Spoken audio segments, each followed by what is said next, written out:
New York city में Republican के उम्मीदवार जो है आमिर सुल्तान की जानिब से रैली का अहतमाम किया गया और जहां पर पाकिस्तानी कम्युनिटी मुस्लिम कम्युनिटी उनको भरपूर तरीके से सपोर्ट करते दिखाई दे रही है। क्या आपका एजेंडा है कि अगर यहाँ पर जो है वो कामयाब होते हैं तो आप क्या कहती हैं? पहली दफ़ा न्यूयॉर्क हिस्ट्री में पहली दफ़ा कोई मुसलमान डिस्ट्रिक्ट असेंबली में डिस्ट्रिक्ट से सिलेक्ट होंगे इंशाल्लाह। और ये हमारे बच्चों आने वाले बच्चों के मुस्तकबिल के लिए बहुत कुछ बड़ी होप है इनकी। What do you think about this election? We want to make sure that our children are safe.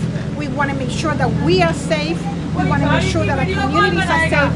And there's no one better than Amir Sultan to protect our safety. शायद कोई आपको बड़ा सेटअप हो सकता है, upset हो सकता है, इज इट पॉसिबल? इंशाल्लाह ये बंदा 16 साल से है मेरा, काम कुछ नहीं किया, सबको पता है। तो वो मेरी शक्ल से नहीं है, उसके अपनी कारकर्दगी की वजह से अगर वो हारेगा, अगर नहीं जब वो हारेगा कल तो अपनी कारकर्दगी की वजह से, पहली बात।